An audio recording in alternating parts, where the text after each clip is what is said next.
Guys guys. हम Kantara movie देख रहे हैं तो पार्ट 2 भी काफ़ी अच्छा था। तो अब आगे देखते हैं स्टोरी किस तरफ जाती है, हाँ क्योंकि शिवा आया है। तो शिवा पता नहीं क्या करता है, हाँ देखते हैं काफ़ी फिर। मतलब बारो पर्सनैलिटी लग रही है। मतलब सबों से डरते भी हैं और वो है भी काफ़ी कॉन्फिडेंट इंसान। तो देखते हैं फिर आगे क्या होता है। हाँ जी, चलो जी प्ले। ಇದು ರಾಂಪನಿಗೆ ಇದು ಸಹ ರಾಂಪನಿಗೆ ಅವ ಬರೋ ಮುಂಚೆ ತಿಂದು ಮುಗಿಸುವ ಹುಲ್ಲ ಬಂದ ಸ್ನಾನ ಮಾಡಿದ್ಯಾನ ಗ್ಯಾಪ್ ಸಿಕ್ಕಿಲ್ಲ ಇದೆಂತ ಕಾಲು ಗಂಟಲು ಮಣ್ಣು ಗಾಡಿಯಿಂದ ಬಿತ್ತರ ಅದು ಅದು ಇದು ಮಾಡ್ಲಿಕ್ಕೆ ಹೋಗಿ ಅದಾಗಿದ್ದು ನೀನು ರಾಂಪಣ್ಣ ನೀವು ಗಾಡಿ ಚಂದ ಬಿಡ್ತೀರಂತೆ ನಂಗೆ ಬಿಡ್ಬೇಕು ಸಾಕು ತಿನ್ನಿರ ಏ ಎಂತ ಹಂದಿ ಹೊಡಿಲಿಲ್ಲ ಏಯ್ ಇವತ್ತು ರಾತ್ರಿ ಶಿಕಾರಿಗೆ ಹೋಗುವ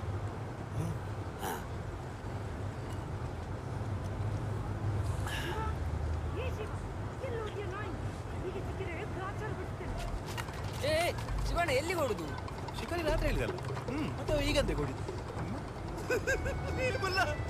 ಅಲ್ಲಿ ನೋಡ ಕಮಲ ತಲೆಯಲ್ಲಿ ನಡೆಯುದು ಕೈಯಲ್ಲಿ ಕೋಲ್ ನೋಡ ಮಂಗ ಈಗ ಬೀಳ್ತದೆ ಓಟ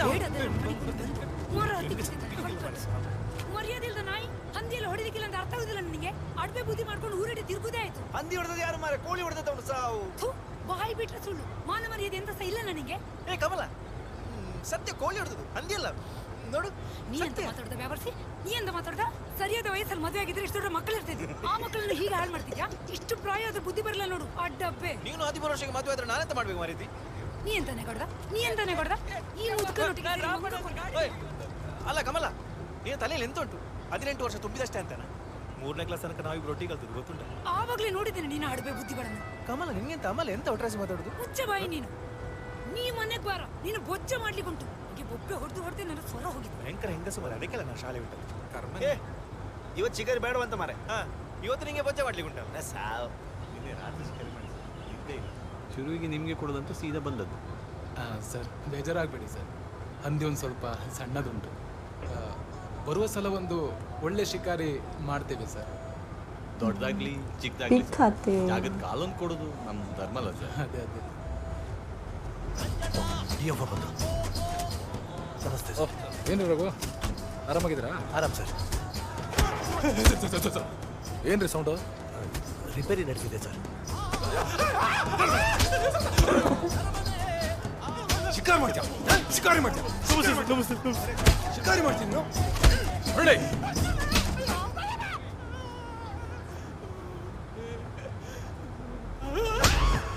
ಏನೋ ಈ ಡಿವಿಷನಲ್ಲಿ RF ಇಲ್ಲ ಅಂತ ತುಂಬ ಹರಡ್ತಿದ್ದೀರಾ ಸರ್? ಹಾಗೆ ಬಿಟ್ಟರೆ ಜನ ಕಾಡಲಿರೋ ಪ್ರಾಣಿಗಳನ್ನೆಲ್ಲ ತಿಂದು ತೆಗ್ಬಿಡ್ತಾರೆ. ಅದಕ್ಕೆ ನೀವು ಆಫೀಸ್ ಒಳಗಡೆ 3 ಜನ ಹಾಕಿ ರುಬ್ತಾರೆ, ನೀವು ಹೊರಗೆ ಹೋದಾಗ ಜನ ನಿಮ್ಮನ್ನು ಹಾಕಿ ರುಬ್ತಾರೆ. ಸ್ವಲ್ಪ ಸೆನ್ಸಿಟಿವ್ ಏರಿಯಾ ಇದು. ಜನರನ್ನು ಹೇಗೆ ಹ್ಯಾಂಡಲ್ ಮಾಡೋದು ಅಂತ ತಿಳ್ಕೊಳ್ದಿದ್ರೆ ತುಂಬ ಕಷ್ಟ ಇದೆ.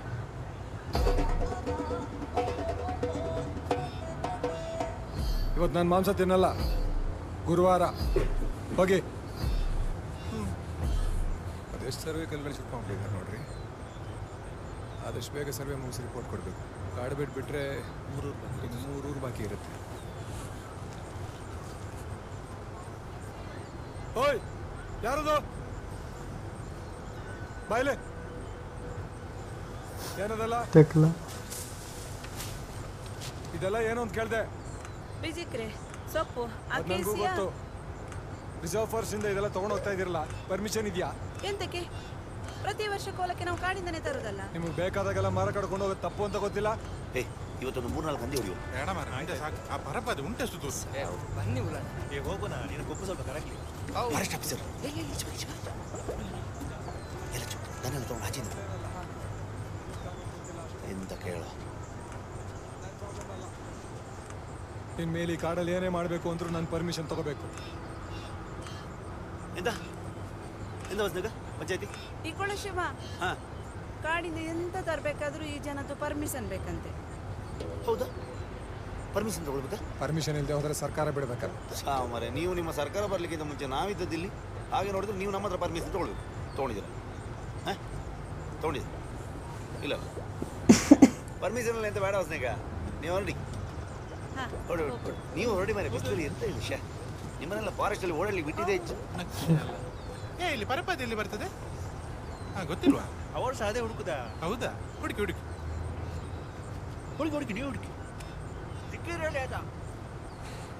ರವಿ इतनी इंसल्ट बेचारे की ರಾತ್ರಿ ಪರಪಾದ ಹತ್ರ ಬೀಟ್ ಹಾಕಿ. ಸರಿ ಸರ್. ಹೇಳಿ ಅಚ್ಚು, ನನ್ನ ಅಜ್ಜನ ಕಥೆ ಹೇಳಿಲ್ಲಲ್ಲ ನಿಂಗೆ. 1850 ರಾಜರ ಯುಗ, ರಾಜ ಮಾರ್ತಾಂಡ ಗಜೇಂದ್ರ ಸಿಂಹನ ಆಡಳಿತ ಆಯ್ತಾ. ಆಗಿನ ರಾಜ ಮತ್ತೆ ನನ್ನ ಅಜ್ಜ ವೀರ ಪರಾಕ್ರಮಿ ತನ್ಯ ಕ್ಲೋಜ್ ಫ್ರೆಂಡ್ಸ. ಹಾಗೆ ಒಂದ್ಸಲ ಬೇಟಾಡ್ಲಿಕ್ಕೆ ಹೋಗೋ ನನ್ನ ಅಜ್ಜನ ಬರ್ಕೊಂಡು ಹೋದ್ರಂತೆ. ಹಾಗೆ ತಮಾಷೆ ಮಾತಾಡ್ತಾ 14 ಅಂಗಿ ಹೊಡ್ಕೊಂಡು ಹೋಗಿದೆ. ಸ್ವಲ್ಪ ಮುಂದೆ ಹೋಗಿ ನೋಡಿದ್ರೆ ಇನ್ನೊಂದಿತ್ತು. ಎಂತ ಅಂದ್ಯ? ಅಲ್ಲ ಮಾರೆ, ಹುಲಿ. ಯಪ್ಪ ಮತ್ತೆಂತ ಇದು?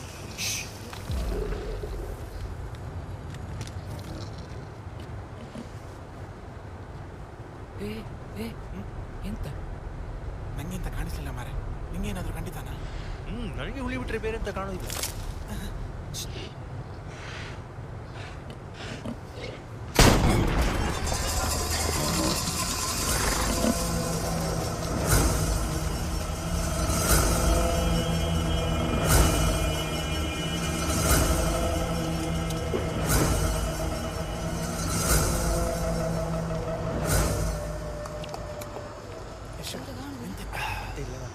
ಅವೆಂತದ್ದು ಹೊಡ್ತಾನ ಮಾರೆ ಸಾವು. ಹಾಗಾದ್ರೆ ಹುಡುಕೋ ಶಿವ. ಸಿಗ್ದಲ್ ಬನ್ನಿ. ಲಚ್ಚು, ಆಗ ನಾನು ಎಲ್ಲಿ ನಿಲ್ಲಿಸಿದ್ದು? ಆ ಹುಲಿ ಉಂಟಲ್ಲ, ರಾಜನನ್ನು ತನ್ನ ಬೇಟೆಯಾಗಿ ನೋಡ್ತಾ ಉಂಟು. ಆದ್ರೆ ರಾಜ ಅದೇ ಹುಲಿಯನ್ನು ತನ್ನ ಬೇಟೆಯಾಗಿ ನೋಡಿ ಕಣ್ಣು ತೆಗೆದು ಹುಲಿಗೆ ನೋಟ ಇಟ್ಟು ಟ್ರಿಗರ್ ಹೊತ್ತಿತ್ತು. ಗನ್ನು ಫೈರ್ ಆಗುದಿಲ್ಲ ಮರ, ಫಾಸ್ಟ್ ಆಗಿ ರಾಜನ ಹತ್ರ ಬರ್ತಾ ಉಂಟು. ಪಕ್ಕ ರಾಜನ ಗನ್ನಿ ಕೈ ಹಾಕಿದ ನನ್ನ ಅಜ್ಜ ಗನ್ನನ್ನು ತೆಗೆದು 2 ಸಲ ನೆಲಕ್ಕೆ ಬಡ್ದು ಅಲ್ಲಾಡಿಸಿ ನೆಲಕ್ಕೆ ಗುರಿ ಇಟ್ಟು ಟ್ರಿಗರ್ ಹೊತ್ತಾರೆ. ಬಡಮ್ ಗನ್ನು ಫೈರ್ ಆಗ್ತಾರೆ, ಹುಲಿ ಖಾಲಿ. ನೆಲಕ್ಕೆ ಬಾಯಿದ್ರೆ ಹುಲಿ ಹೇಗೆ ಸಾಯುದು?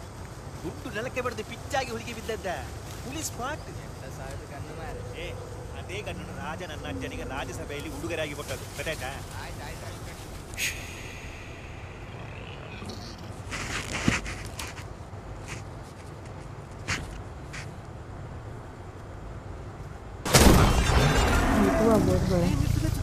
ಓಡಿರ ಪೆಟ್ಟು ಬಿದ್ದಿದೆ. ರಾಮರನ್ನ ನೋಡಿ ಹಡಪೆ ಮುಂದೆ ಓಡ ಲಚ್ಚು. ಅವ ಪ್ರಯೋಜನ ರಜಕ್ಕೆ ಕರ್ಕೊಂಡ್ ಬಂದಿದ್ದು. ನಾನಿಲ್ಲ ಮರೆ ಈಗ ಅಜ್ಜನ ಗಂಡ. ನಿಮ್ಮ ಶಿಕಾರಿಗೆ ಬಂದ್ರೆ ನಿನ್ನ ಕಾಲು ಗಂಟು ಮುರಿತಾರೆ. ದೊಡ್ಡಿ ಮಾರೆ. ನಂಗಾಗುದಿಲ್ಲ ಮಾರೆ. ಗನ್ನಂತಕ್ಕೆ ಸಾವು ಇಟ್ಕೊಡ್ದ ಅಲ್ಕಟ್ಟಿ. ಸ್ವಲ್ಪ ದೂರ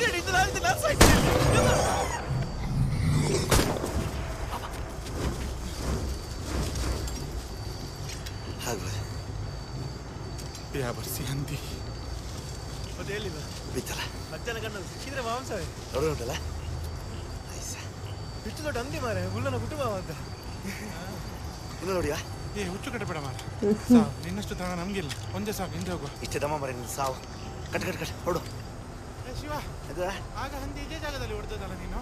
ಅದು ಸಿಗುದಿಲ್ಲ ಅಂತ ಹೇಳಿದಲ್ಲ. ಬರೀರ ಭಾಷೆ ಆದ್ರೂ ಹುಡುಕುವ. ನನ್ನ ಅಜ್ಜನ ಪಿಂಡ ಸಿಗ್ತದೆ ಬಾ. ನಿನ್ನ ಅಜ್ಜನ ಪಿಂಡ ಸಹ ಇಲ್ಲ.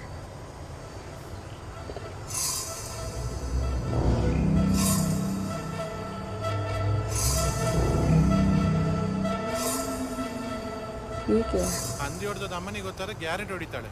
ನಾನು ಹೊಡಿಲಿಕ್ಕೆ ಬಿಡ್ಬೇಕಲ್ಲ. ಆ ಕಾಲ ದನಿಗೆ ಜಾಗದ ಲೆಕ್ಕದಲ್ಲಿ. ಮತ್ತೆ ಇನ್ನೊಂದು ಕಾಲು ನನ್ನ ಅಜ್ಜನ ಗಂಡಿಗೆ. ಆಯ್ತಾಯ್ತು, ತುಂಡು ಮಾಡ.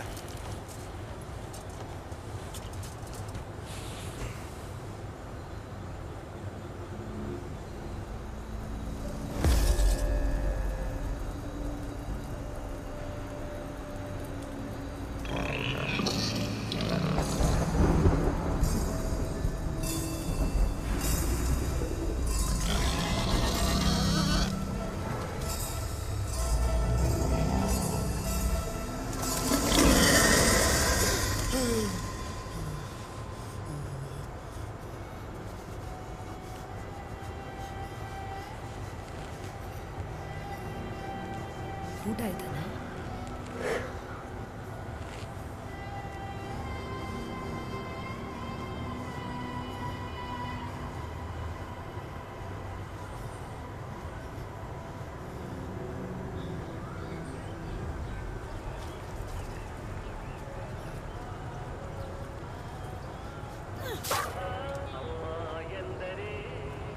ಎಷ್ಟು ಸರ್ತಿ ಹೇಳಿದ್ರೆ ನಾಯಿಗೆ ಅರ್ಥವೇ ಆಗುದಿಲ್ಲ.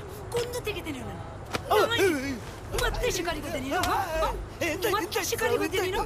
ಎಂತಾಯ್ತಾ? ಅದನ್ನ ಬಾಯಿ ಬಿಟ್ಟು ಬೇರೆ ಹೇಳ್ಬೇಕಾ? ಅಡಪ್ಪೆ ನಾಯಿ. ಶಿವ, ಹಸಿವಾಗ್ತುಂಟು. ಅಮ್ಮನ ಹತ್ರ ತಿನ್ಲಿಕ್ಕೆ ಎಂತಾದ್ರು ಉಂಟ? ಕೆಲ ಬಿಟ್ಟು ಓಡ.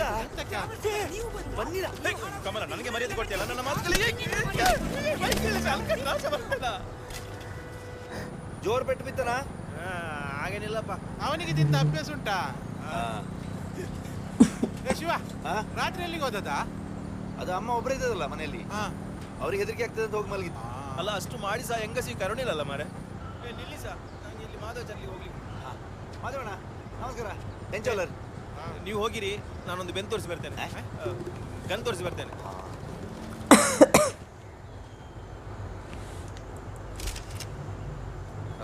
ಯಪ್ಪ ಒಳಗೆ ಕರ್ಕೊಂಡೋಗಿ ಯಾರು ಗಾಡಿಯನ್ನು ಮಾಡಿಸಿ. ಹಾಂ ಸರ್ ಸರ್ ಅದು ಪೇಮೆಂಟ್ ತಡ ಆದರೆ ಕೆಲಸಕ್ಕೆ ಜನ ತರೋದು ಹೇಗೆ ಸರ್? ಏನು ಮಾಡೋದು ಹೇಳಿ, ಯಾರೇ ಫೋನ್ ಸಸ್ಪೆಂಡ್ ಆಗಿ ಒಂದು ಬಿಲ್ಲು ಪಾಸ್ ಆಗ್ತಾ ಇಲ್ಲ. ಅಲ್ಲ ಸರ್, ಅವರೆಲ್ಲ ಕೆಲಸ ಸರ್ ನೀವೇ ಮಾಡ್ತೀರಾ, ಪೇಮೆಂಟ್ ವಿಷಯ ಬಂದಾಗ ಹೀಗೆ ಹೇಳಿದ್ರೆ ಹೇಗೆ ಸರ್? ಸ್ವಲ್ಪ ಟೈಮ್ ಸಿದಾಗ ಏನೋ ಒಂದು ಮಾಡೋಣ ಬನ್ನಿ. ಹಾಂ ಸರ್. ಸರ್ ಅದು ದನಿಗಳು ಮನೆಗೆ ಬರ್ಲಿಕ್ಕೆ ಹೇಳಿದ್ರು, ನಾನು ನಿಮ್ಗೆ ಹೇಳಿದ್ದೆ ಸರ್. ಮರ್ತೇ ಬಿಟ್ಟಿದ್ದೆ. ನೀವು ಹೋಗ್ಲೇ ಇಲ್ವಾ ಅಂತ? ಇಲ್ಲ, ಹೋಗ್ತೀನಿ. ಸರ್ ಬರ್ತೇನೆ ಸರ್. ಸರ್ ನಿನ್ನೆ ರಾತ್ರಿ ಕಾಡಲ್ಲಿ 2 ಸಲ ಫೈರ್ ಆಗಿರೋ ಸೌಂಡ್ ಕೇಳಿದೆ ಸರ್. ಶಿಕಾರಿ ಆಗಿರೋದಂತೂ ಗ್ಯಾರಂಟಿ. ಎಷ್ಟು ಹುಡುಕಿದ್ರೂ ಸಿಗಲಿಲ್ಲ ಸರ್. ಆದರೆ ಪರಪದೆ ಹತ್ರ ಇದೊಂದು ಸಿಕ್ತು ಸರ್. ಏನದು? ದೈವದ ತಲೆಪಟ್ಟಿ. ಸುಮಾರು ವರ್ಷ ಹಳತ್ತಾಗಿ ಕಾಣ್ತದೆ. ರಾಜನ ಕಿರೀಟಕ್ಕಿಂತ ಜಾಸ್ತಿ ಮರ್ಯಾದೆ ಉಂಟು ಸರ್. क्यों नहीं पहनता था जो भगवान के पहले वाले? ಅದು 40 kg ಉಂಟು. ಅವ್ನು 40 kg ಇದ್ರೆ ಅಂದಿ 500 kg ಉಂಟಾ? ಅಂದಿ 40 kg ಮಾರೆ. ಏ ಮಾವನ, ಒಳಗೆ ಟೇಬಲ್ ಮೇಲೆ ಒಂದು ಚೀಲ ಉಂಟು, ತಗೊಂಡು ಇನ್ನೊಂದು ಹೇಳಲಿಕ್ಕಿತ್ತ, ನಿಮ್ಮ ಜಾಗದ ಪತ್ರ ಎಲ್ಲ ಒಮ್ಮೆ ಸರಿ ಮಾಡಿಸ್ಕೊಳ್ಳಿ ಆಯ್ತು. ಡಿಪಾರ್ಟ್ಮೆಂಟ್ನವರು ಸರ್ವೆ ಎಲ್ಲ ಶುರು ಮಾಡಿದ್ದಾರೆ. ಸರ್ವೆ ಎಲ್ಲ ಶುರು ಮಾಡಿದ್ದಾರೆ? ನಿನ್ನನ್ನೆಂತ ಕರ್ಸಿದ್ ಮತ್ತೆ? ನನ್ನ ಹತ್ರ ಹೇಳಲಿಲ್ಲ ಅವರು. ನೀವು ಸುಮ್ಮನೆ ಮಾರೆ, ನೀವು ಸರಿ ಮಾಡಿಸ್ಕೊಳ್ಳಿ ಆಯ್ತಾ? ನೀವು ಹಾ ಹಾ ಹೇಳ್ತಾ ಸುಮಾರು ವರ್ಷ ಆಯ್ತು. ಹಾಗಲ್ಲದನೆ, ನಮ್ಮವ್ರಿಗೆ ಗೊತ್ತಾಗೋದಿಲ್ಲ. ಗೊತ್ತಾಗದಿದ್ರೆ ನನ್ನ ಹತ್ರ ಕೇಳಿದಪ್ಪ ಮಾರ್ರೆ, ಮತ್ತೆ ನನ್ನ ಯಾಕೆ ಕಳಿಸಿದ್ ನೀವು? ನೀವು ಸುಮ್ಮನೆ ಮಾರ, ಸಮಾಧಾನ ಮಾಡ್ಕೋ ಸ್ವಲ್ಪ. ಹಾಗೆ ಗೊತ್ತಾಗದಿದ್ರೆ ನೀವು ಇದ್ದೀರಲ್ಲ. ನಾನಿದ್ದೇನೆ. ಮುಂದಿನ ಸಾರಿ ಚುಕ್ಕಿ ಚುಕ್ಕಿದೆ ಅಂತಾರೆ ಸಿಗ್ತದ ನೋಡಿ. ಆಯ್ತು, ಕೋಲೊಂದು ಮುಗಿಲಿ ಅಲ್ಲ. ಚುಕ್ಕಿ ಚುಕ್ಕಿದೆ ಅಂತ ಚಿರತೆ ಜಿಂಕೆ